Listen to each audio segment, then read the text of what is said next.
And it didn't help that Ataraxia really had some struggles as well, too. So that makes it harder for iRaffer to do his job on the Nike as well, with sort of his Hunter falling a bit behind. And really things just do not go Obey's way. But can they regroup here in Game 3? That remains the question. Picks and bans will tell us the tale, or at least the beginning of it, as Obey will be that first pick selection. Wouldn't be surprised if they go for just more Naja play, honestly. I think CaptainTwig has been a little bit hit or miss on it, but it's one of his go-to gods. It wouldn't surprise me because you wouldn't want to give it to QvoFred either. No, I wouldn't want to let that one get over to Qvo's hands. I wonder about maybe looking back at that op wash a little bit early on. I mean, Prime seems like a different guy on it. I don't know if we can first pick it. There's a lot of counters to it that Dig can try and grab, but definitely Obey, that's one sort of keep their eyes open for and see if maybe they can turn things around with that. Learning from their mistakes, banning away the Morrigan. Yes. And it's surprising because, you know, Dignitas didn't first pick it, so there was still some flexibility for Obey to take that if they really wanted to. It doesn't seem that PrettyPriMe has had the same comfort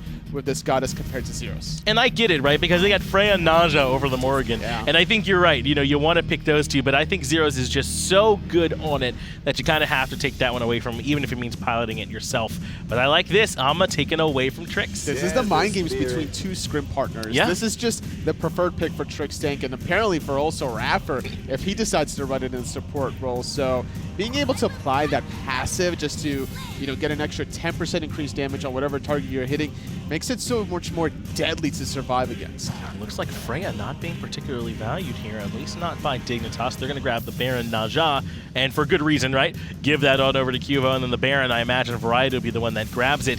But that means that Sobek is going to come in too. That's a lot of disruption tools for Obey. If they're having some of those long, drawn-out fights, I mean, Charge, Prey, the Tail Whip, those are huge tools. And I like the fact that Xingwei locked in with the Sobek, so that way Arkkyl couldn't lock that in. As the answer, yeah. That's right. You get knocked up, you get plucked, you just agility away. So going to have to be a little bit more careful on this ROM that doesn't really have the best escape. ROM is going to be the pickup, though, for Arkkyl on the back end of that. And I like this because I think it was last game where Obey banned away the On-Her and the ROM. Two Hunters to try and take them away from Arkkyl. So go ahead and get his value pick in right now. Something to be comfortable on in that matchup up against the Xingwei. I think both side lanes for Dignitas should be A-OK. Baron somebody for Variety. We got ROM for Arkkyl, who had a fantastic game number 1, I think. This is a good ban. And yeah, the Outwash ban and the Zeus really focusing out PrettyPriMe, but knowing him, he still likes the Vulcan from time to time. Oh, that's right. Vulcans certainly still come out. Freya made it all the way to the second ban phase as well, not being valued here, so that won't be available for them either. And now it goes back to Dig with a chance to grab their own mid laner after having really 4 mages banned out. Now Thoth is taken too.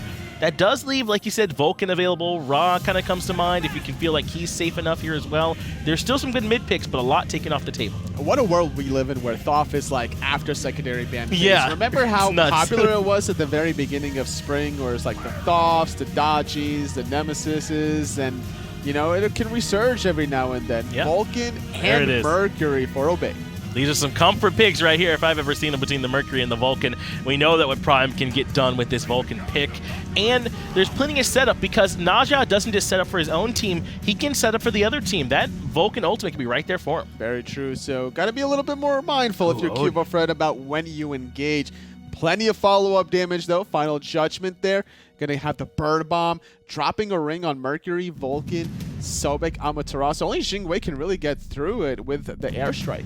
Well, go ahead and make sure you vote in the poll for this all-important Game 3. But talk to me a little bit about this. If they were planning on going with the Odin, would the Opwash still be worth banning in that situation, or is it too strong even with an Odin? I guess I would personally prefer playing against Opwash if I'm Odin, but you're going to have to deal with the crypts afterwards. Sure. Persisting through the death with Gem of Isolation, even particularly not something fun to deal with. Even with Odin on the table, Opwash still worth getting rid of. They actually been 2 immobile mages who might have a chance with it, but it's going to be the Vulcan there for Prime. Game 3 between Obey and Dignitas. Which way is it going to go? Well, I'm not going to make y'all wait any longer. Let's find out. Get it over to the casters for the action. Thanks for not making us wait too long, Finch. Into Game 3 we go then. Final game of the day, and the chef is in the house. I love it. Dude, this skin is so good. It's just so good. I totally love it. He's going to be tossing some meatballs and making some pizza or something. I don't know. What is Trixtank doing? Well, Trix is actually playing very deep on this side of the map, along with Arkkyl. They were looking for some sort of weird starting strategy, but it's been denied very early on. Was that a proxy start, maybe, that they were looking for? Maybe. I mean, Odin Rom can clear the wave very easily early on, so maybe that was the idea, but seems a little bit ambitious, I'd say. Xaliea, at the same time, who was over on this side, he's actually going to do the red buff with Ataraxia early on, as Raffer defends the wave to make sure they don't lose too much jungle. And he should still be able to teleport back to lane and not lose too much over there. I wonder if it was to stop Ataraxia from doing this red buff solo start that he's tried before. You might be right. On this Jingwei. I think that was Dignitas doing their homework more than anything else and knowing that that was the game plan for Ataraxia, where he likes to try and solo out these buffs pretty early, start with Cursed Gauntlet a lot of the time, and then try and back and finish Devo Gloves very early on. Decides to go for the Hunter's Blessing this time around, which can't blame him. It's a really good blessing to transition in the mid-game with that extra attack speed that it gives you. But it stops him from doing that sort of start by himself and forces Xaliea to do it with him. Though that might have been Obey's plan all along. I don't know. They like to do these weird starts. May have been. Both mid laners going for the Book of Tarth Rush. We've seen a little bit more, 60%. So few more fans believe in Dignitas may end up winning this one. Even though Obey in Game 1 looked dominant, Game 2 was definitely dominant for Dignitas. It was, but I think a lot of that 40% that's voting Obey is influenced by this Vulcan pick, and who can blame him? This is the signature pick for PrettyPriMe, though I don't love it into this composition, and it's one very simple reason, and that's that if you use turret to run away and give yourself some movement speed, ring toss obliterates you. And I think that is a big problem. Definitely a few things that I think Prime's going to have to be aware of. The Naja you're never going to enjoy dealing with as a turret placing character. But not only that, then you've also got, well, a wall placing character, or rather a cage of death, which pretty much every God Obey has is going to struggle against in this game. I do love that Raffer goes Phantom right away, though. How often do we see early, these Odin pickups and it's like, man, it's so good. This Odin Cage is so good, but I'm going to wait until level 12 to get my Phantom. And the game's just over by then because you've been put so far behind by all of these Odin Cages. I like that Raffer has actually respected that potential out of Trixtank and has just gone for the Phantom. And it'll actually slow down Dignitas' aggression a little bit because Trix is going to have to play around that once he hits level 5, Make sure that does get consumed before he goes to commit again, get it on cooldown for the first rotation, then commit one more time. Raffer's dash is down! He needs some help. Uses Phantom just kind of by instinct, it feels like that. I actually think he Phantom to dash through Ataraxia was the reason. Oh, maybe. You can move through teammates that way. That's pretty big brain plays there from Raffer, and maybe shouldn't have dashed and then turned around right away. Two things. Maybe one, Dignitas think he's upgraded, so they're going to do less damage to him. Yeah, but you can just look Second and of see all, that it isn't. they may think it's a shell. Yeah, but you can just look and see that it isn't. Third of all, it was to walk through Ataraxia. Oh, fourth of all, Trixtank is really scared of ghosts, and so he's not going to want to hit someone who's a ghost. There you go. There it is. Saved. We fixed the issue of why that happened, but Phantom on cooldown. The question is, can Trixtank hit level 5 within 2 minutes or under 2 minutes so Raffer's Phantom isn't available again? Easily, yes. Easily, yes. Support? Yeah, easily. Okay. I mean, it's only going to take a couple waves over here. Okay, mid lane. I'm telling you, he's gonna be level 5 before Phantom's back up. Guaranteed. We'll find out. It's level 4s then. Let's gamble on it. Relatively close. I don't need to gamble on this one. It's not something I'm gonna throw my life away. The odds aren't really in my favor, Yeah. Not on this one anyway. Gotcha there. Yep. Understand. Gotcha. Solo lane's going to be Baron up against Sobek, which is a non-existent lane for the most part until the junglers get involved. And I'll be looking at Twig a little bit more often with the Sonic Booms down the lane to cause some problems for Variety potentially. Those lane walks we don't see as often because even though we've seen Mercury come back, we've not really seen too many lane ganks of old. No, but they'll happen whenever you see Mercury for sure, and we're going to be seeing more Mercury sooner rather than later whenever the newest update comes to Smite. That the return of the Golden Katana, I think, is going to help out Mercury quite a bit. Is it Golden Katana or Blade or what? Golden Blade. Golden Blade, sure. It's golden and it makes your auto attacks do AoE damage. Yeah, but you got to upgrade it to full. It's not going to be the same situation. Still level 4 for Trix. Just you want to note that? Oh, level 5. What is that? 31 seconds. Goodness. A whole 30 seconds ahead. That's right. Yeah, that's right. Plenty Good call, Aggro. Oh, thanks, Graham. Good call. I'm so proud. Appreciate that. It's about time. Red buff is respawning in Obey's side of the map, but Prime's in an awkward spot. Cage. He's going to get bird bombed and then immediately into the cage, and Arkyl's there for some extra damage. Beautiful sash from Qvo, as Prime did everything he could in his power to deal as much damage before he died. And that's the threat of Odin, right? It's like, sure, Poseidon Kraken is immune by Aegis, and everyone that you want to hit with it is likely going to have Aegis. But with Phantom, you need to be, as long as you're not anywhere near the person with it, and there's only going to be one person with it in the early game, you don't get that same amount of value from it. And that's where that cage still ends up being very impactful. Any other support likely doesn't kill Prime in that spot. If it's even something like Ymir, he can wall and freeze, but Prime has beads, might be able to get away. Great double sonic boom. Gets the beads, gets the ult out of Arkkyl. Trix just trying to box Twig away and slow him down. Zyrhoes on the rotation, as is QvoFred, but Twig's already had enough, and he'll leave the situation. Twig has been really, really key with these ultimates so far. He's also using just the most CaptainTwig skin I could ever think of, the Prize Fighter Mercury skin. Put him up. Couldn't you see Twig actually selling someone to put him up like that? I can see him cosplaying that. Yeah, same. That's fair. Dude, Twig with a duster like that on the lip, that would be intense. I don't know if the world's ready for that. This skin has got a serious stash. He does. He does indeed. Man, that'd be really good. I want to see Twig with that stash now. I do too. You're right. I didn't even think about the stash part. Get on that, Twig. I thought you were just being slightly racist because of the voice pack being British too. Not me. No, not something we do at this studio, is it? Pick on the definitely UK not. people at all. No, Never heard it. Big rotation right as the pluck from Xaliea brings variety into the tower. That was a solo kill, even though two people will get an assist. Prime, though, once again finds out that Trixtank's ultimate was back up. And he immediately gets killed because of it. This time it cost him the beads too, and Qvo didn't use that ultimate, so that means Sash and the Windfire Wheels is now on the table. I'm curious, man. No Raijin ban, no Scylla ban. Two guys that can get out of that cage. Less so about the Raijin, or the Scylla, I think, but Raijin is a pick that Prime plays a lot of still these days and was available and probably would have been better. Odin was last pick, though. So we got to give him that credit of, like, the Odin was the last pick on the that team. is true. So he'd already locked in the Vulcan before that happened, so we got to give him some benefit of the doubt on Good that point. one. No, you're right. But now Twig in the jungle. Blue buff is up on the right-hand side momentarily for Dignitas as he sniffs around his favorite set of camps in the enemy jungle, the Harpies. The enemy camps. So not just the enemy jungle, but the entire jungle. All Harpies are Twigs. All Harpies are Twigs, if he has his way. But this is 3 games in a row now where Qvo has got a substantial XP lead over CaptainTwig. Take a look at the net worth on the left. I mean, Twig's up 500 gold. Now, I believe that Qvo didn't even get first blood. He assisted on it, but I'm pretty sure Arkkyl got the first blood bounty. So that is...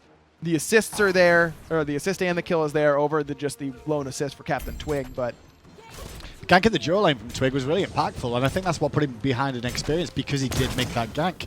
Problem was, Obey weren't in a position to really follow up and make it fortuitous for them and find themselves a kill or two onto Arkkyl and Trix. Instead, it was just a wasted assault is the best way and just allowed Qvo to continue farming during that time. Normally, you don't really want to waste salt, especially when PrettyPriMe is playing the Chef Vulcan skin.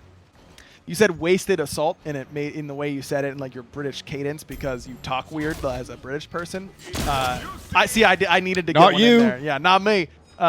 It made me think of wasted salt, which made me think of PrettyPriMe playing the Chef Vulcan skin, which made me think of that little fancy chef guy who does the salt thing. You know what I'm talking about with the elbow. You know what I'm talking about. No, I don't. It's real high. What time is it? Oh, no, it's only 6 o'clock. I'm a bit ahead of schedule. It's not real hi-rez. I'm getting a little ahead of schedule. I apologize. It's not been that late of a day. Everyone else went 2-0s pretty much for the time being. 2-1, Dignitas have a lead, and this game's pace is slowing down already, I feel like. Keep an eye to see how this one plays out, because game 1 was a long one, and it wouldn't surprise me if this continues that way. Could be. I mean, both teams have pretty good late-game compositions, too. Yeah. I mean, the Odin won't be quite as impactful in the later stages, though Cage always stays pretty good. Zyrhoes is going to get way, way better. Qvo will be good. Arkkyl will be great. Baron will be great. On the other side, Sobek phenomenal. Mercury phenomenal. Vulcan phenomenal. Jingwei amazing. So is Amaterasu. All of those are really, really good picks. So I feel like if this game does go late, Obey has the advantage. So they're going to dash in towards variety at the same time as the root, but in comes Trixtank now, looking to force out the ult. Doesn't even use his ult himself yet. He waits for Zyrhoes to turn up. Zyrhoes holding the stun, and a follow-up stun from Variety too. Sonic boom to say hello, says Twig, but already Xalia's dead, and ooh, that was close. Very close. That might have been enough, though Twig is just a little bit too fast for Trix and Variety to catch up with, but good staggering of CC there by Variety and holding that life of the party ultimate right until that lurking in the waters was expiring. Love the fact of all the aggression on the right side meant the Hunter's like, yep, we can fight now because no one's coming this side of town. Arkkyl getting a better trade out there for the time being as he returns to the jungle to what looks like pick up that red buff too. They're going to be giving that towards Arkkyl and this Ravana. Surprising as well. Zyrhoes going towards a Bumba's mask potentially here in the mid lane. This is one I expect to sit on Messenger's mask, where he gets it for the movement speed, the CDR, and the power, leaves it at tier 2. I don't think that movement speed Thoth provides a whole lot to you, but It's 1,200 gold, right, for messengers? yes, I believe so. So It's he's either definitely 12 or worthwhile. 13. 10% It's movement cheap. speed, 10% cooldown. That's definitely 30 valuable. power. And power. Yeah, I can see why you'd be buying that. It's a good item. Definitely a good item. Probably one of the best tier 2s in the game, actually. Yeah, it doesn't rival, you Don't know, class Igval and stuff like that as tier 2. right, because because it's a bridge it's a item. completed item. Right. Silver breastplate used to be super efficient, not was. as much anymore. Amulet used to be really cost efficient, but Tier 2 of golden bow used to be really efficient. it wasn't just efficient. It was something else. I mean, it was efficient. yeah, efficient is like someone who works quickly, like filing their paperwork, right? Not a robot that insta files all your paperwork. That's what Throwing Dagger was. Like, you didn't have to spend any time at all. Efficient is grossly underselling how good it was. You sat there and tried to work up a way of describing that and went with filing paperwork as a human versus filing paperwork as a robot. Yeah, it's way faster as a robot and way better. You've been casting with F way too much if that's going to be the analysis you give. I've me. actually been casting a lot with Finch recently, and that's why I'm on that's my it. Yeah, I'm nonsense sorry. I don't know why I immediately. gave you that. It's Finch. Yeah, isn't it? no, it's totally Finch. It is absolutely Finch that has rubbed off on me. I just don't need to do it anymore. I just sit back and cast like a normal human being and let everybody else do all the work now. Oh, yeah? Is that the case? Pretty much. Yeah. You totally need this set. With what? The Blue's Clues reference? I was guessing. No, that was an F dot. You're getting your caster crap posts mixed up. That's okay. fair. That's fair. I like the way you called them crap posts. Yeah, I made it G-rated. Right, and Harpy's being contested, but they're going to go the way of Dignitas. Xaliea, though, is wrapping around the back of his team, and Twig is on the side of the map, too. Dignitas getting a little bit caught in an awkward position now as Sonic Boom hits Variety. No CC chain available. Variety takes way more than bargained for, has to jump inside the ring. Twig does get Qvo, and now Variety forced to use the life of the party. Xaliea jumps right into the party and immediately eats a lot of damage from Zyrhoes, but Alive. not quite enough. Variety ends up falling. Twig Ataraxia's might there. have pull pretty soon, and indeed he does. This will be 3 dead for Dignitas and CaptainTwig. What a fight from him. A beautiful Sonic Boom, and then was able to chase down Qvo and kill him before the ultimate mattered. Mercury came up big, but not only that, Ataraxia's rotation from the dual lane to make an impact is going to cost him a tier 1 tower, but Obey will hopefully get this Pyromancer in spots. Yeah, they will. No one's here. So 4-3, Gold Fury for Pyro. Who wins? So not Gold Fury, tier 1 for Pyro, I should say. Obey, without a doubt. You can always go and get that tier 1 later date. That Pyromancer at 13 minutes is never coming back.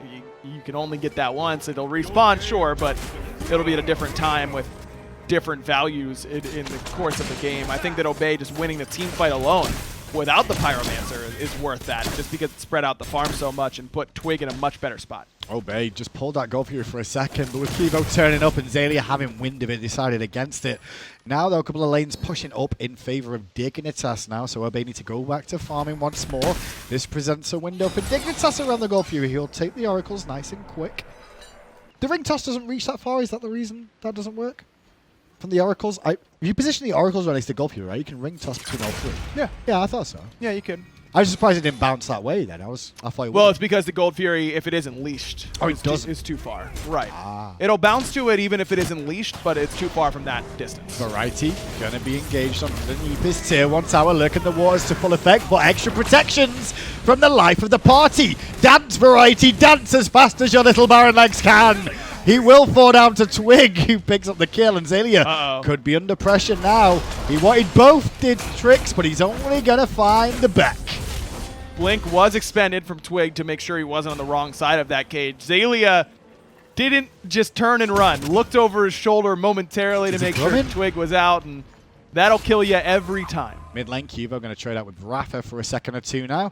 But CaptainTwig, 3-0-2 on this Mercury at the moment. Had a very good pace into himself. A lot better than game 2. Very much so. All of this has been much better than game 2. Ring toss, not off the mark from QvoFred, so was the sash. Wow. The ultimate did connect, but Ataraxia timed his airstrike, the perfect timing to get away from the last ability that Qvo had in his arsenal. But that means that Dignitas setting right to gold, and I love this call. Yeah, I mean, you didn't get what you wanted, but keep the pressure on Obey. Obey don't know, and even if they do, I don't think they could stop. Twig's got a feeling and doesn't have Sonic Boom. Dignitas get the Gold Fury, but Twig's sticking around a little bit. Sash knows there's no Windfire Wheels, but Zero did a ton of damage, and the final Judgment misses, but 2 snipes, 3. Oh, he hit all 3 Arkkyl! God, what a season he's having! Unbelievable. Now Obey is on the run because they've lost the big guy for their team fight thus far. Trix has to drop the cage. I can't believe you hit that. iRaffer comes through with the Phantom just in case. Xaliea doing a good job zoning as iRaffer looking for the dual lane. Yeah, he wants Arkkyl though. Beads consumed by Arkkyl to avoid the stun. Still iRaffer's going. He's getting a bit of support from Xaliea and, of course, PrettyPriMe too. But he's just a little bit too deep in the territory for Obey to turn that around. So with Twig falling down there, Dignitas, they get the Gold Fury and they lose a member. Yeah, but that's just a weird fight for Twig to take. I mean, it's not like Dignitas had expended a whole lot. He knew that the ultimate from Qvo was down, but Dignitas wasn't particularly weak. Relics were up for Arkkyl, and he just kind of walks at them and immediately gets punished heavily for it. If Twig maybe delays a little bit longer, you know, it just pokes in and out, stays around, gives Obey vision, and then maybe the rest of the team can get there in time and support him, and Obey might win that team fight in whole. I mean, iRaffer nearly killed both dual lane members towards the end of that fight by himself. Imagine if he had a Mercury there. Very true indeed. 5-5 then, approaching 17 minutes in. So far only 1 Pyromancer, and 1 Gold Fury down, and a Tier 1 Tower 2. Gold has been up and down in both teams' favour. At moments Obey were winning, but Trix is back in action again. No, Phantom this time around for iRaffer. Sash is good. That actually took him out of range of Final Judgment, but it doesn't matter. Qvo earns that one for himself as Vulcan ult Aegis, just in case, by QvoFred. Yeah, Peter came into play for a moment, but the Aegis was consumed. Now the pressure for the Tier 1 Tower. Nice little knockup from the meatball there, just to slow him down for a second. As iRaffer doing his best zoning duty impression, but the life of the party came through huge from Variety's rotation from the solo lane. Poor decision by iRaffer to use the ultimate in that spot and just under it, in one-on-one or in that situation 1-on-4 or 5 scenarios. Life of the party is just way too good for you to for you to be able to push forward in that spot. This is an awkward fight from Dig. I don't know why they're still hanging around here for the time being. There's nothing really going on. They didn't have the Hunter, and now we could actually see Ataraxia turn up in mid, which he has done to force Dig back. There was an opportunity for them to maybe look around the map and push out some lanes. Instead, they went for a Tier 1. Didn't work out. So it all stumbled down. Zyrhoes did go Bumbas here. I don't know, man. Movement speed's really good, but you're playing the mage that can cover the most ground in an instant with an extended evade and punish. Well, I mean, 10%, you know, 10% off the damage of Toth isn't that impactful, is it? I think it is. I mean, Thoth already no longer one-shots. It's no longer Final Judgment. It's almost Judgment. Yeah, it's like, I'm pretty serious about this Judgment. Grr. Like, you know, I'm mad about this Judgment. And now it's like, can you not Judgment? It's a passive-aggressive Do you want judgment. to be judged? Right, exactly. You're asking, and I don't know. It just feels like the antithesis of what Toth wants to do, which is poke you out and make you weak from a distance. Like, Twig can get on top of him quickly, but will Bumbas really keep you away from him anyways? Almost certainly not. And it opens the door for you to get one shot and takes the door out of you one-shotting them. It works against you. Keep an eye on Twig. You keep seeing him just like clap his hands, looking for those sonic booms potentially as he walks across mid lane. Doesn't slow down his farm either. Nope. He's just like, quick turn to mid. Everyone okay? Yep. All right. Continue with my business. Back towards mid. Clap my hands again. Have a little nosy around the corner. Is that Zyrhoes there with his Bumbas? Going to take 10% more damage? No beads for him for 45 seconds. This is the time to do it if you want to try and get that pick. Ooh, Ward was beginning. And actually, iRaffer won that battle on his own against 3 there. PrettyPrime's Ward will stay standing thanks to the help of iRaffer. Quicker attack chain there for iRaffer than the Odin big mighty swings of Gungnir. iRaffer with the little sword makes quicker work of the ward.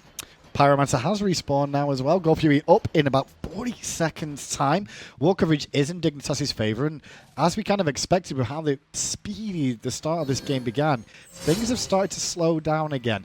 And it seems to be that Dig are playing what they kind of did in game one of letting Obey be the aggressors and look to turn it around outside of Trix, who's everywhere and nowhere going, hey, does anyone want a ring?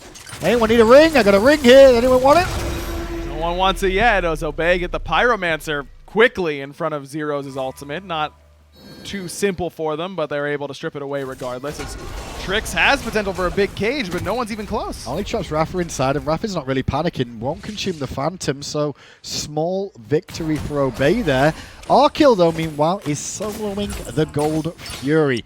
They have to keep Obey busy and attracted towards this mid lane and make sure he gets the time to do so. He should be okay. I don't think no one's going to get him in time, especially with Zyrhoes turning up towards the tail end to help out. That one felt like Obey caught slipping a little bit. Yeah. They don't even make a move towards left jungle. No ward coverage for them at all on that side of the map, it looks like, and that it's not as easy to win games when you're giving up objectives like that. No, not really, but now we're getting a group up from both the two teams. Player damage, Arkkyl top of the shop. I don't class what the Baron's done so far for the most part, even though he's been involved in 3 kills, because the poking lane is the poking lane. But Arkkyl, 2-0-1 so far, has the Odysseus bow online. Ataraxia, though, going for the crit now, which is standard for a Jingwei. At least want to throw one crit item in there because explosive bolts already make you more likely to crit. May as well play into it a little Play bit. off the Poison passive. Star, exactly. Poison Star is so good. Even if Qvo is trying to ult you, you get one crit off right before you get ulted. Now his ultimate does % less damage.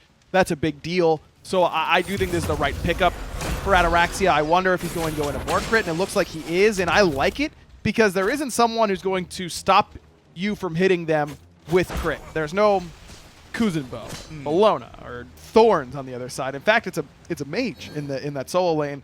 So even though he's going to be building tanky, he's not going to be as tanky as, say, a warrior or a guardian would be over there. So crit's more impactful. What's with the Divine Ruin on Zyrhoes this game? I mean, I understand like anti-heal's important, but Ama.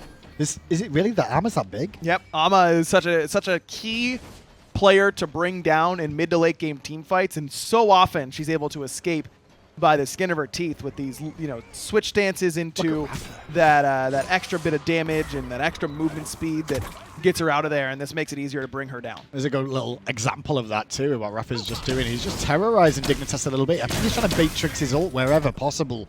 Or a commit from Dignitas, very a la his energy days as well, would you believe?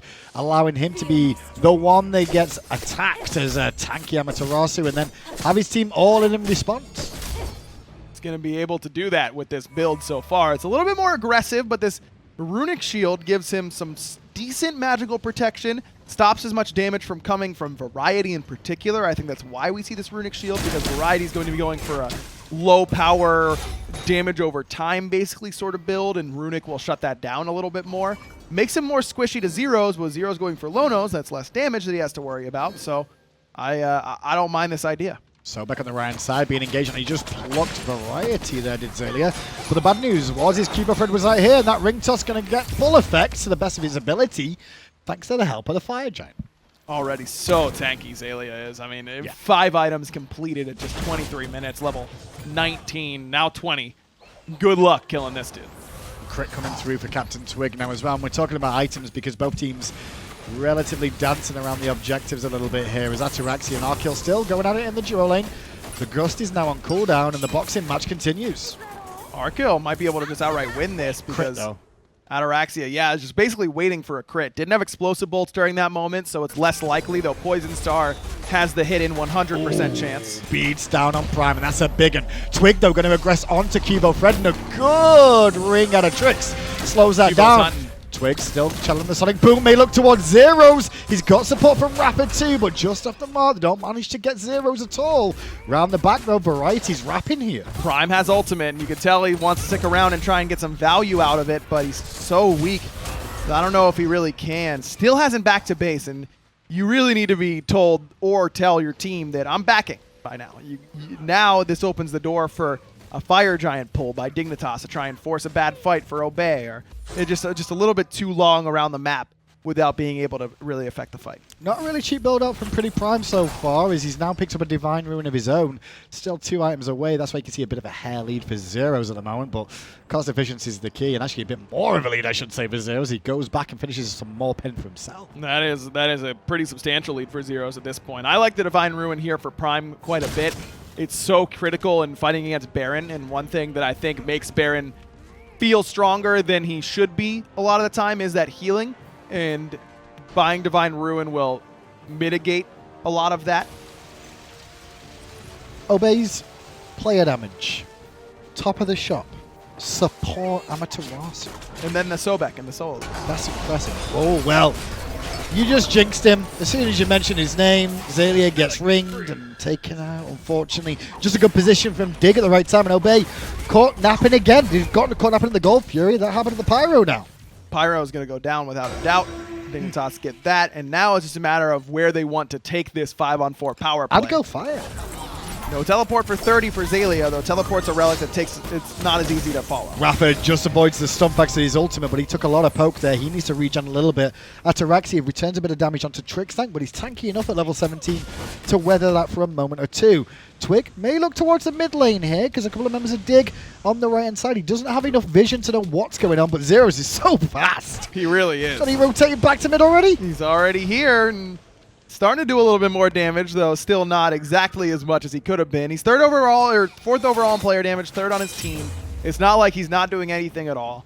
I just wonder how much safety this Lonos really, or this Bumba's rather, really gives him in this spot. I mean, the grand scheme of things, I'm looking at it from the point of view of like, hey, mages aren't one-shotting people anymore because they're moving at 1,000,000 miles an hour instead.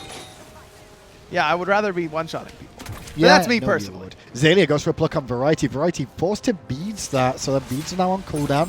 Rapid getting chipped away at again. No ultimate available. That ring toss makes a big impact, but Quvo splits the uprights.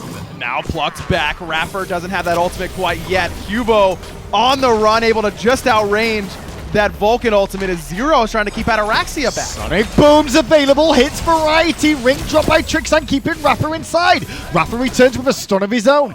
Hangs in the back, but into the sky goes Arkkyl. No way Arkkyl hits a 3rd. He did, but Ataraxia had the Aegis and has to ult away to make sure that Quvo's Sash doesn't bring him down. It's Dignitas surging forward. Ring toss will connect with at least one member, but it was Prime, not the Prime one they were really after in that Sonari Slash. Off the mark 2. Minion wave taken out. No minions for the tier 2. Dignitas don't care about that. It's quick trips to base and maybe a cheeky fire attempt. No way they can pull fire without kills. Everyone on Obey. It felt like Obey had lost members, but they really didn't. It just was able to keep far enough away to stay up in that fight. Yeah, because it was just Xaliea that died, then respawned, and then, okay. But Obey recognizing the winner. They're going to go for Fire Giant. Zyrhoes is here. Variety's here. Fire Giant's on the come in. Obey, get a fire. Love it. Variety's going to use Life of the Party, but that's not going to get any value at all. I love that call from Obey. That is what I want to see from this team. That unabashed confidence that these players should be playing with. They've been playing this game for so damn long. You should have that confidence to make a call like that with a composition like this. A Mercury and Ama 1 that gives you that increased damage, plus her passive exposes the Fire Giant. Love it from Obey. And Raph is here to try and slow them down at the Gold Fury. He is alone outside of Ataraxia behind him. This ultimate trying to make sure they don't commit, but Dignitas not too scared. They get a Gold Fury, so gold lead is Dignitas's. Experience, technically at the moment, is Dignitas's. Fire Giant, though, is Obey's. Very close on both, though. I mean, even 3,000 gold at 29 minutes is well, so the towers out, right? Exactly. Towers and it's Obey Alliance's gold lead. Like I said, this team composition from Obey is just better in the late game because it's so much damage, so much control. Even there, I mean, iRaffer used the ultimate to try and steal Gold Fury. Who cares? It's going to be up super soon anyways. He's only got 10% CDR from the Spirit Robe, and it's still going to be up soon. Funny enough, when you look at Dignitas' comp here, it's very skill shot oriented. You've got to be on your A game with most of those gods on that team. Toth in the mid lane, Najar in the jungle, and to an extent, Baron. Like, you've got to make sure you learn those abilities or you're not going to do anything here. And with the mobility that Obey have, not only because Mercury moves quick anyway, but Amaterasu makes everybody else move quick too. Yep. It's a tricky situation to be in. It is, and Rom snipes as well from Arkkyl, not easy to land, so you're definitely right. It all goes back to that extended engagement where neither team dies, and that's where being the first to start backing is sometimes a big advantage because it gets you back on the map much more quickly, and that Ama passive is very, very good at that spot because it gets them back to Fire Giant faster. You may not see Mercury right now, but you will in a second as he's barreling down the middle lane. Sonic Boom charge. He'll be looking to go to the back line if he can find it. But with no minions for a moment, Obey have to hold for a moment or two. Instead, it's clear out wards, keep control of the jungle, look for someone to overextend. But Dig feel confident in defending this tier 2. Surprised a little bit because I don't think gold matters that much right now, that maybe it's not worth defending at this point, but they are close enough that it's not just game over for them. It's not like they can't contest. Xaliea went in and now, and so did Trixtank there for a second. Both of them whittled down. The tier 2 tower has fallen. The ring was dropped by Trixtank, as was Phantom consumed. iRaffer, though, looking to commit and gets bursted down. Zyrhoes gets credit for the kill. Life of the party helped with the damage there. Good Sash on Xaliea as well. He might fall. Cuvo a little bit off the mark with that ultimate as a good Vulcan ult forces Aegis for both Zyrhoes and Arkkyl. Xalia's one hit from death, but he will get away from the ring toss too. Arkkyl, can you find it? Yeah, of course he can. Twigs around the back, but Prime's one hit from death. The Aegis keeps him alive for now. Now it's Dignitas in the power play. Obey had the Fire Giant. They lose their tanks, and the damage dealers have to scatter. That one's all on iRaffer, on me. I mean, it just we're following in from Twig's perspective, and Twig is the closest one to him. And he couldn't have blinked to help him from that spot. That's how far forward iRaffer was, and he's just got to do a better job of understanding where his team is to help him. It's also his tankiness is starting to wear up a little bit now as the other builds coming through as well with penetration and such. Yep. Does make it a little bit trickier as a support to stay on that front line as long as they would like to. Dignitas then on the siege, and Zyrhoes taking a bit more damage with the Phoenix than he bargained for. Trix is going to drop the ring just to open the window up for that Phoenix to fall down, and immediately run, Dig, run. Obey back. This is where they do have to run because there's the blink forward. Variety, the one they're looking for. He's dead to rights. Love that Dignitas. Just let him go. Don't even try. It's not stopping yet. Twig's ult's going to be up soon. Looking towards Cuvo, and Cuvo's no ultimate available to get out of this. Or beads as well. Twig walks all the way up, looks for the punches. Mid-Guardian. Cuvo doesn't have his ult, but Mantle of Discord. I don't say Mid-Guardian, but it was a Mantle of Discord. Maybe it'll keep him alive. If he hit that ring toss, maybe, just maybe. Oh, the Magi's cloak. No. Xaliea says no. No. Xaliea teleports behind him and shuts the door closed. Obey get a couple of kills. That and Mantle, man. Can you get a Phoenix in response now is the question. I mean, Fire Giant's no longer here for Obey. In fact, that's respawning in 30. And Tier 2 right, Phoenix. Fire Giant. That's what I'd call her. That's what I would say to do. Tier 2, Fire Giant, Pyro, Base, Assault. Again. I think that's fine. I think that is definitely a possibility. Pyro into Fire Giant as well. Yeah, sure. It lets you push up another Fire Minion wave in mid without threat of Dignitas engaging on you. Look at that Tier 2 right. That's a big minion wave moving in there too, onto Obey's side of the map. That could cause a couple of problems in a minute now, especially with those minions just staying on the edge of the tower range as well. Fire Giant spawning. Obey needs to do this quick before Dig get here. They definitely can. Now Twig is zoning instead of trying to DPS in this spot. Actually, Trixtank drops Cage. Really worried about that engagement from Team Dignitas. And they were trying to pick Xaliea, I think. That's what they were after. He was after just trying to trap Xaliea, but Xaliea dashed at the right time. So good win for Obey. They win the team fight on defense after, well, technically they were on offense with Fire Giant, lose their tanks, lose a Phoenix. Then Dig try to run away, lose a couple of members, and lose a Fire Giant because of it again. If I'm Variety, I wonder if it's worth selling this Breastplate of Valor for a Spectral Armor, because there's so much crit on the other side for Obey. That's an item I don't hear very often, but you're right. It's really good against crit still, and yes, you'd lose CDR, but you could also he also has a Power Potion right now, a Purple Pot. That gives him 10%. You sell your Pen Boots for cooldown boots, and there's your 20% that you had from Breastplate of Valor made up, and you've got less chance of dying to the crit damage from Twig or Ataraxia. The one benefit I like about late games of watching the pro is to see exactly how a build is completed. Of like a complete whole build, we're not changing anything, 3k pots, this is how it looks, you know? These are the sort of builds you expect to see. Deathbringer, 3 crit items for Ataraxia now online, especially after all the rotations of abilities and the gold that's been spent this game. I think this is the way to build Jingwei against this team composition. Like I said, you don't have to worry about thorns, you don't have to worry about reflect damage or block stacks or any of that nonsense. Just straight, good old-fashioned big red numbers coming from Ataraxia. See if those big red numbers can bring a turnaround for Obey, because they did lose a Phoenix and there's still 5 minions in mid, and that's allowing Xaliea and Twig to have to deal with both sets of 5 minions and try and push for this Phoenix. QvoFred just got pinged out the right-hand side by Obey, so that could be a sign of Obey going, hey, Kivo's on right, let's go aggressive. Magi's Cloak consumed for variety thanks to the meatball out of PrettyPriMe.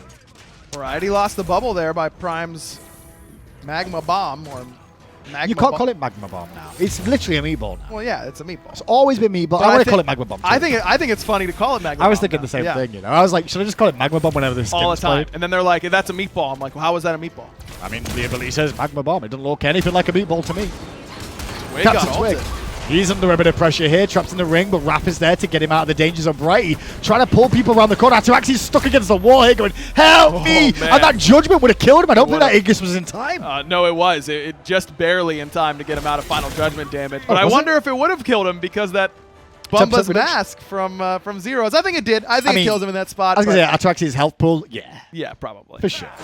He's going to have to back, and only a minute, 20 seconds left on this Fire Giant, and now no beads for Twig, no Aegis for Ataraxia, and maybe even most importantly, no Phantom for iRaffer. We talked about this in the earlier set that Cassie left on with the mouse sports game of when you draft in a composition to actually look at all stages, not just for offense, but for defensive, like, well, what if we do get behind, right? Right, and that's where Ullr's support is super good at playing defense. Well, the reason I'm bringing that up is because even though Dignitas are on defense here for the most part, yeah, they got a Fire Giant, they got a Phoenix, but they've been on defense a long time here. Their clear is actually really good on defense. I mean, Toth, QvoFred with the ring tosses, they've got a nice bit of a situation there to slow down Obey's aggressiveness without having minions on their front door all the time. Thoth is definitely Number one. the hardest to siege against, except maybe Zeus. Cuckoo Khan. No. Oh, Cuckoo. Yeah, you're right. Cuckoo, definitely. Cuckoo might be the only god who's better when you're losing. We had this discussion the other day where Cuckoo gets better when you're under Phoenix defense. If I am first pick in rank, you'll see me first pick Cuckoo mid because I know I expect my team to lose if I'm first pick. There you As go. a main support player, we're not going to have a good time if I go support, I'll tell you that. So pick right. Cuckoo, sit under the Phoenix, Yep. and hope to hit one ultimate that kills 2 carries and win the game. It's certainly a possibility. That's where Cuckoo shines.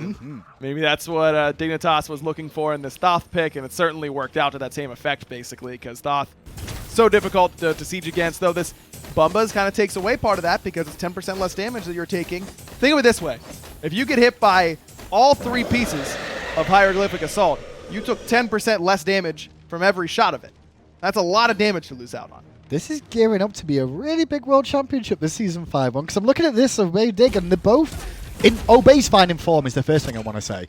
Dig look as good as they've been all season for the most part with their ups and downs and their round and rounds, and this is a culmination of Dig being slightly not as clean as we'd expect with the defeats of Rival and Energy under their belt. They're struggling against Obey, but then again, a lot of teams do struggle against Obey because they seem to be the wild card that pulls out unpredictable picks, yet on mouse levels of unpredictable picks. No one is mouse level of unpredictable picks. Let's get that straight right now. And there's always going to be something. There was for one once upon a time.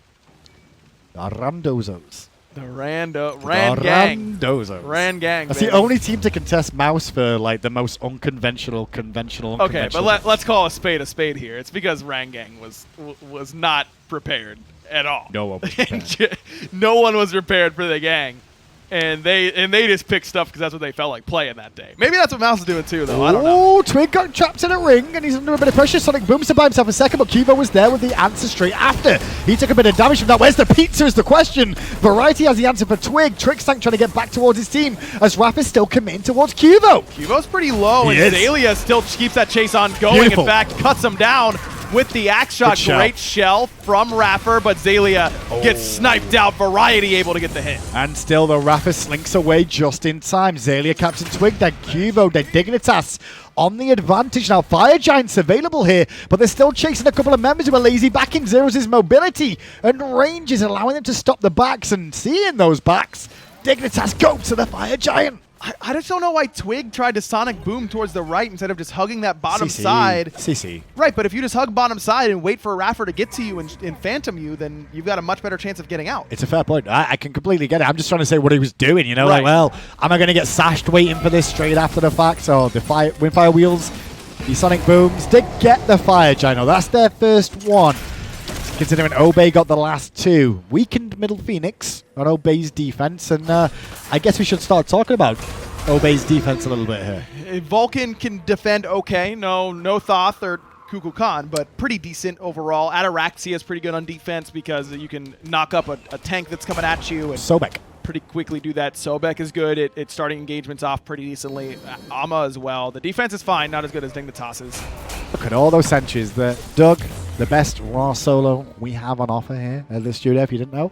Without a doubt. Showing off all those sentry walls placed down on the right hand side. That just shows how much gold these two teams have. And for you guys at home, if your game is going this late, this is how many sentries you should be buying too. All the time. There's no reason late game to not have a sentry in hand literally every time you leave the base. Drives me crazy, for sure. I always forget when I've got Oracle's Chalice, and I'm like, I got Oracle's Chalice, it's fine. No, you need it.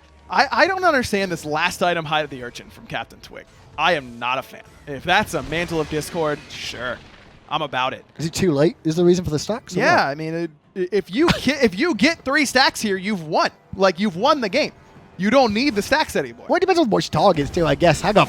Let's see what Dignitas do now, because Quvo is pressuring mid lane. That is a weakened Phoenix. Remember, Trixtank going to catch Xaliea inside the ring. Not the prime target for them, but Trix ain't more poke than bargain for. He's going to leap away and avoid the stun. Sonic Boom was onto Arkkyl, but Arkkyl beats it out. Trix already low on the backside. Twig Here back comes in. Twig blinking back in. Arkkyl going to take up to the sky, and Twig able to survive that final judgment off from Zyrhoes. He got a 2 rare ults. miss. Yeah, you got the carry ults. You got Zyrhoes and Arkkyls aimed at Twig, so defense is good for a moment. Dignitas turn around and go back and link their wounds, so to speak, because they realize they can't really engage again without those big-time ultimates. I think that Dignitas was a little bit off on the cooldown timer of Phantom, knowing that iRaffer was right next to Xaliea, so they don't really commit very much on Xaliea, but iRaffer was sitting with like 15 seconds left on Phantom, so instead iRaffer just goes aggressively, and a really, really good ult from PrettyPriMe, definitely his best value ult yet in this game, puts Trixtank low, that means he can't frontline. Twig, normally you want to Sonic Boom and stop right on the target that you're hitting,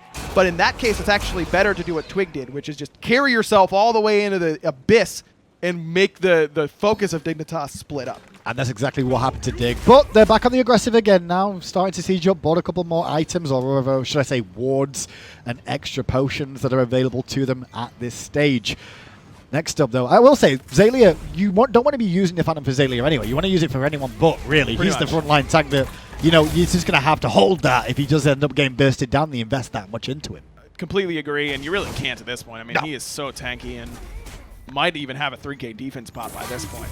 20 kills in this 42-minute game. It's not been a slow game, I'd say. It's been an active one. Tactics definitely involved and high-level plays. iRaffer getting chipped away a little bit by Zyrhoes. You can really see how much he's swinging for at this stage onto these tanks. Quite a bit already. I mean, I guess that Bombas doesn't hurt Zyrhoes too much at this point.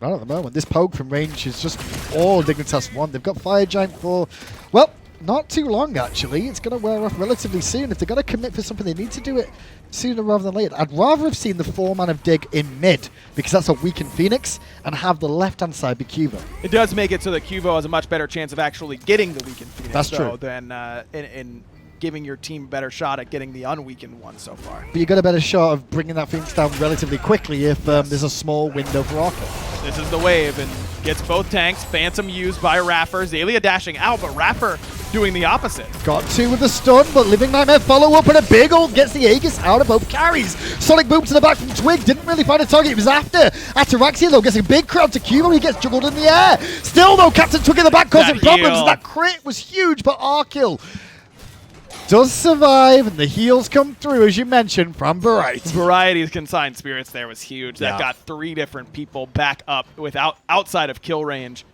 Is Dignitas don't get a Phoenix though. Why? And couple members dead, but no Phoenix. Why not middle, though?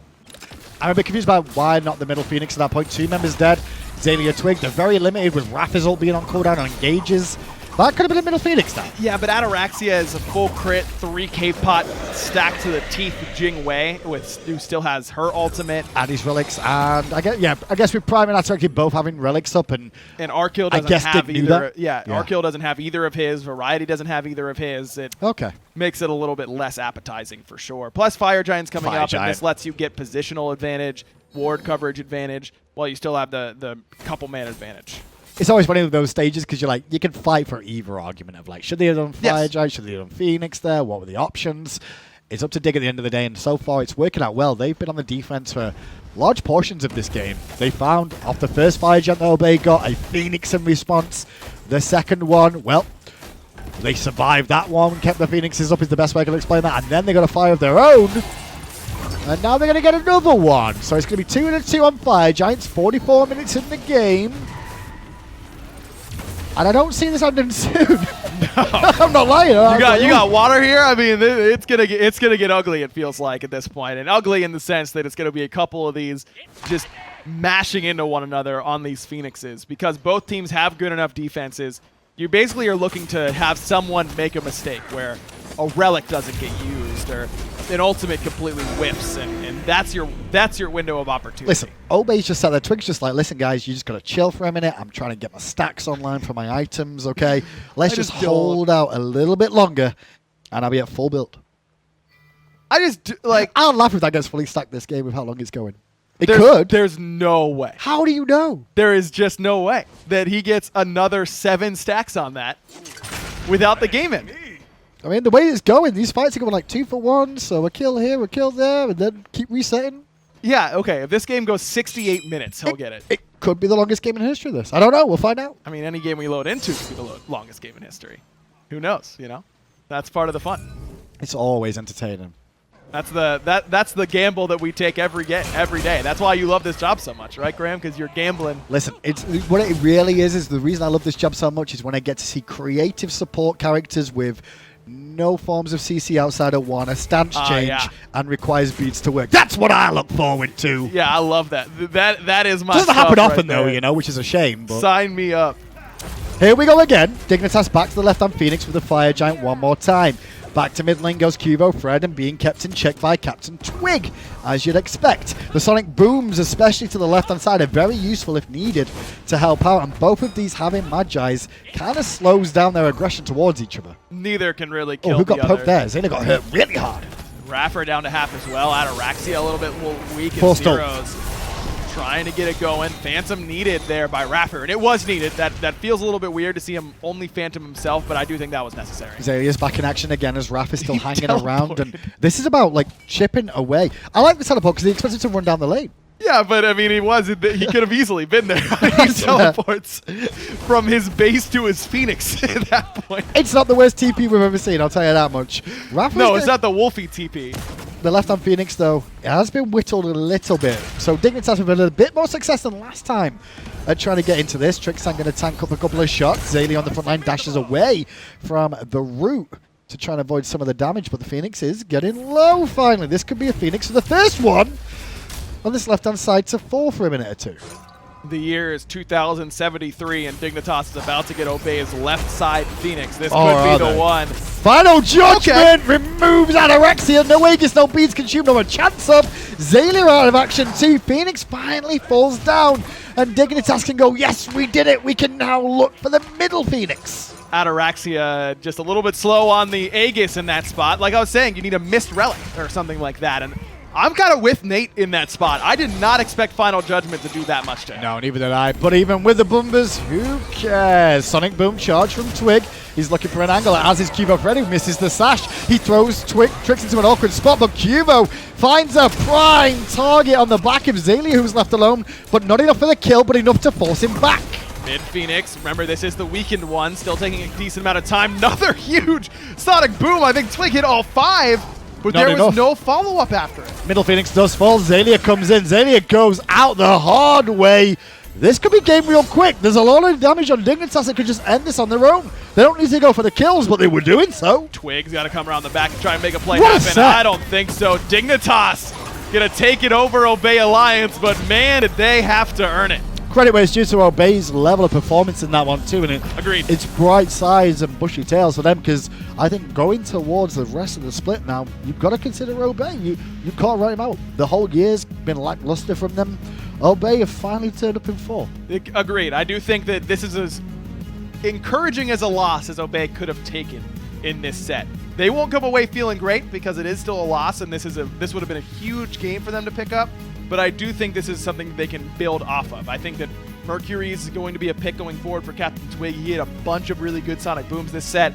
The build might need a little bit of help, I think, but past that, I think that Obey played well. Who do you guys think deserves MVP from Dignitas' point of view? And talking about Dig a little bit more, that looked like a World Championship caliber team, because you have to be able to be good at defense and come back from a big deficit. They've shown they can do it. They can, and I think Zyrhoes is MVP of that game. He had way more damage than anybody else, and that's what Thoth brings in these late-game siege situations, whether he's on offense or defense. He's the best mage in the game. It took us so long to just pull that trigger, though, and go, I'm just going to fire and see what happens. Apparently, Bumbas doesn't hurt you that much. I don't know. I will admit that's the first time I've seen like a full damage mage that isn't the Morrigan go for Bumbas, and I was expecting a little bit more DPS loss. Didn't look like it. I'm still not convinced that he didn't give up something by going for it, but clearly didn't hurt him that much. Well, on paper, Dignitas take the win, but Obey may have found a few fans with their performance here today. Let's break it down on the desk at the end of day one.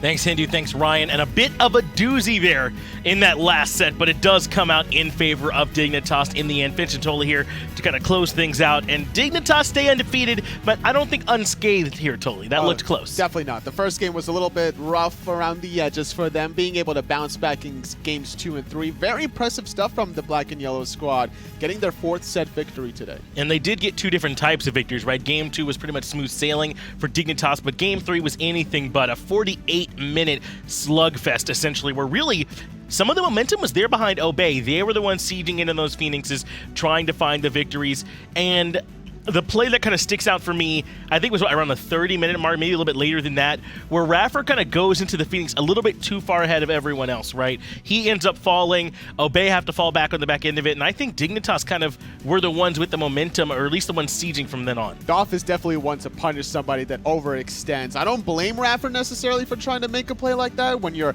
piloting the Amaterasu, you want to get in the thick of things with the dazzling offensive, but Zyrhoes on the Thoth had a remarkable game, going 4-1-10, top of the player damage, almost 42,000. Yeah, is that going to be enough for you? 41,520. I know Mixer Chat loves them some player damage numbers, and he is indeed selected as your MVP for his performance here on the Thoth. And it wasn't just late game. He did a great job finding the final judgment, finding the shots throughout the game. There were a couple times maybe where the final judgment wasn't right there where he needed, but there were equal as many times where he shouldn't have hit them at all, and he managed to make them happen. And somebody that's been setting him up was very well orchestrated. Trixtank on the Odin. No Phantom at all for Obey Alliance to really handle that. And on top of the no Phantom, it was PrettyPriMe that picked Vulcan instead of the Scylla, instead of the Raijin, 2 gods that are really good about getting out of the cage. And Zyrhoes also built the mask as well that game. He was not worried about the decrease in damage so much as the extra movement speed. I thought that was a thing that he was doing just purely as a Morrigan type build,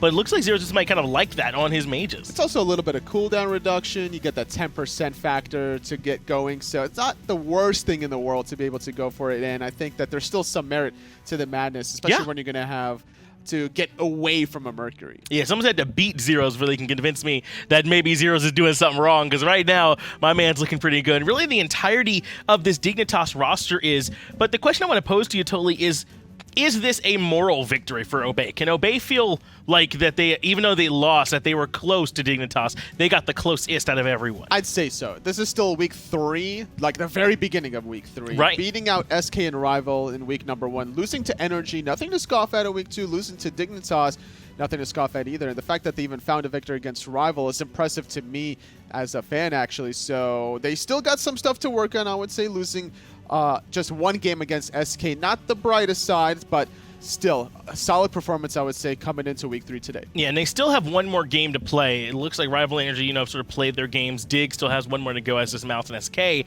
And once that game sort of comes to its conclusion, that gives us our real answer, right? Are Obey 3-2 and up there with Rival and Energy, or are they 2-3 and there's sort of like a clear distinction between the top and the bottom end? If they can keep things cluttered up there, if they can stay right with them, I think Obey are still doing fine. It's all about trying to get to the top 2 seeding so that you auto-qualify towards HRX. Yeah, that's sort of the big deal here right now, is everyone trying to make it to DreamHack towards the end of the year, November 16th through 18th. But for you all at home, it is going to be a lot easier. Just go to hi-rezexpo.com, pick up those tickets, and you can come right here to watch Smite Console, Smite PC, Paladins PC, Paladins Console. That's a lot of stuff for 1 ticket. And also the after party as well, goodness. hrxafterparty.eventbrite.com, where you get a chance to hang out with all of us. Yeah, my understanding is that you can just pick these up nowadays. That's just how it works. You just go grab yourself a ticket to this after party. $50 gets you in the door. And really, if you haven't been to HRX, if you haven't been to something like this before, and you're not sure you're going to like it, it really is a fun experience. Everyone there, for the same thing, having a good time. Everyone's so friendly. You get to meet some of your favorite pros, some of your favorite coaches. We're all there as well. The community. Yeah, I mean, some of your favorite streamers are going to be there too. Tag. Yeah. That's a fact, by the way. Totally wouldn't lie to you about that. He wouldn't make that up. So there's tons for you to do. So you definitely want to make sure that's something that if you can get to, that you do, so we can all have a good time. I agree with you there. Just make sure you go grab it November 18th. That's right. Make sure that you are there for it. It's going to be the big event. But totally, I mean, we're starting to wind this down, man. We're getting towards the end of the SPL here today. We had a day full of action. The SGS went on for a while. That was a best of 3. We've had some excellent games here in Europe. That's kind of shaken up the standings, but that really should just about do it all. I do want to let you all know, though, that we got a little bit more for you all on your side of things. The account linking is going to be here for you as well. That's going to be with Mixer. That way you can start to earn that Pro League Bologna I know you all are quite fond of, so make sure you get linked on up. Again, I don't think the rewards are coming out just yet, but we're trying to give you all that buffer zone to make sure that you are linked up so you don't miss out on anything. Hashtag soon. Do it now so you can get it later. All right, let's go ahead and take a look at which matches are coming up, because we're only, as totally highlighted, at the beginning of the week. We just started at this point, basically, so there's going to be plenty more action coming you all's way. We still have SPL Wednesday, Thursday, and Friday. Tomorrow, we're going to look at the North American side, and there's some big games. I want to see the E United up against CLG set. Obey have a set up against Mouse to try and climb up there and tie themselves with Energy and Rival. There's plenty to see throughout the week. CLG should be an interesting matchup in both against E United and LG. This is that middle of the pack team that has a lot of potential to be that top tier. They just need to be able to find their stride. That's right. They are almost there, our Counter Logic Gaming. Let's go and talk about when you can see exactly each one of these games. Again, Esports Weekly, you should be able to see that usually on Mondays around 10 a.m. console. Again, that's also on Mondays as well, but we're going to be doing the Esports Weekly on Tuesdays going forward. Global Series, that's going to be happening on Tuesdays and Wednesdays for you. We just had Southeast Asia. I believe Brazil is what we're going to be looking at tomorrow, then the minor league in that slot going forward, and an SPL just about every day of the week. And then 3 p.m. on Thursdays, Fridays, 1 p.m. start time for Tuesdays, Wednesdays. A whole lot of Smite action. That's right. We got to bump it down just a little bit because the SML players are out there battling hard, man. The SML has been so much fun to watch here lately, so make sure you check out all of that. Some of those players are the ones that come up to the SPL. You'll recognize them before they even show up, and just get to watch some quality Smite. But that really is going to do it here for us today with the SPL. Again, thank you all for watching. Make sure you tune in again tomorrow.